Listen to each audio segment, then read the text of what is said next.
Hi everyone. Sorry if that last one chopped off abruptly. Teacher had typos that made her example not work. So typo fix, that should be an 11, and then my example will do what I want it to. Okay, so what we're moving into here, it's kind of a nice transition anyways, because this is a little different than the last one, is more of a general look that what we're doing doesn't only apply to quadratics, where you just have a second power, first power constant. It can apply to a lot of trinomials. It doesn't apply to all trinomials, but it can apply to a lot of them. And this is a great example. So if we go through our factoring steps, the first step should always be look for a greatest common factor. And then after that, whether you had one or not, you should be checking what's left over. If what's left over is only two terms, you might be done, but you should check and see if it's a difference of squares, which we'll do in just a second. If what you're left with is a trinomial, you should try what we're doing right now. If what you're left with has 4 or more terms, we would want it to be even. You could try grouping.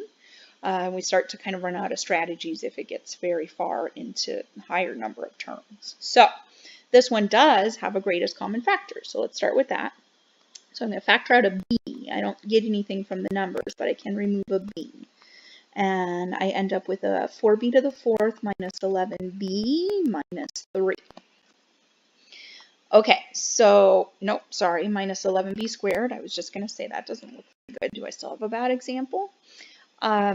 So here's what's crucial to this having any chance of splitting up the way the last ones did. I'm going to scroll up to what we were doing in previous videos. If you look, where's one where we can actually see here? I'm going to erase a little bit of my scribbling.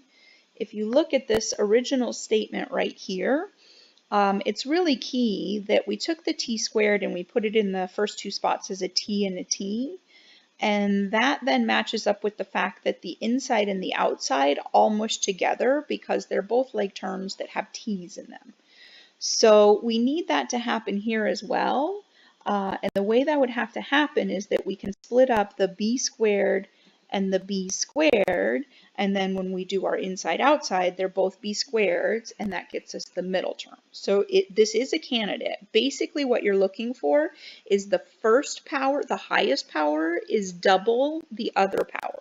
As long as that's true, and we could just split it down the middle, you potentially can use this trick for factoring.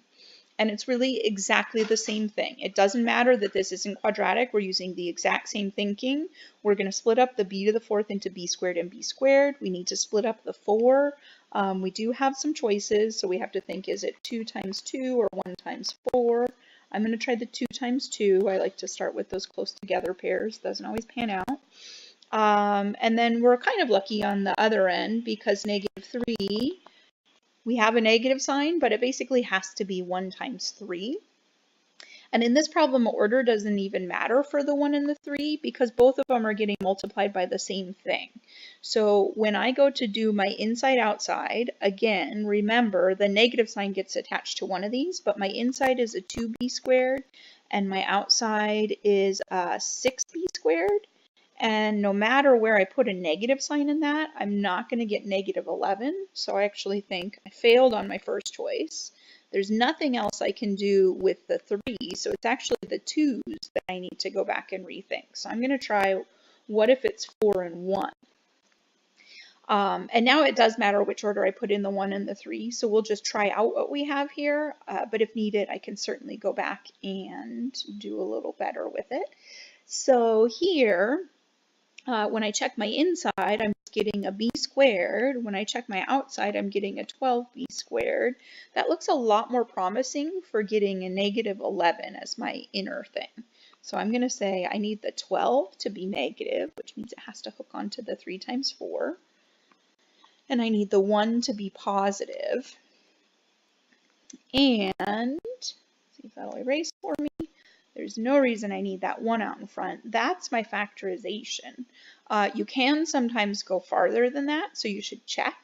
In this case, I don't see anything I can do. They're 2 terms, so the only trick I have for that is either greatest common factor, which I already dealt with, or difference of squares, which neither of these is a difference of squares. We'll talk about that next if you're not remembering what that is. But do check.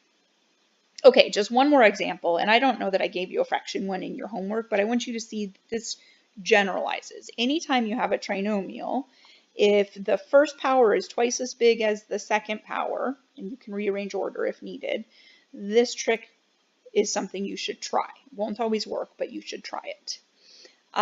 Okay, so no common factor on this last one, so I'm going to go straight to my unfoiling. I want to switch colors. Okay, so I'm trying to split up b to the 2/3 evenly. So if I split that in half, it's going to be b to the 1/3 times b to the 1/3.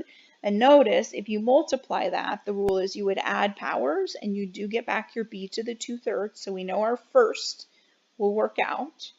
For last, we're trying to split up 6, which could be 1 and 6, or 2 and 3.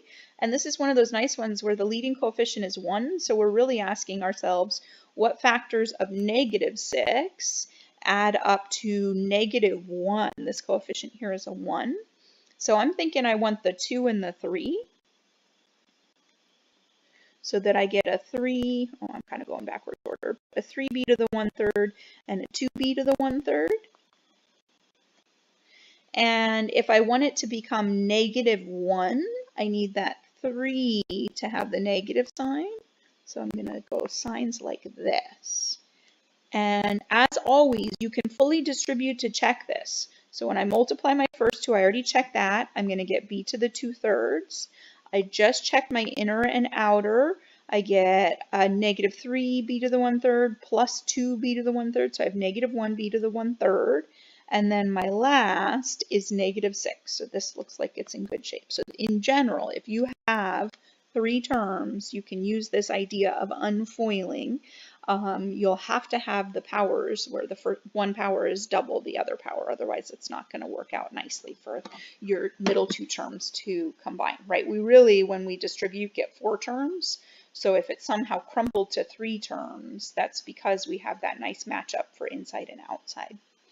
Okay, thanks for watching.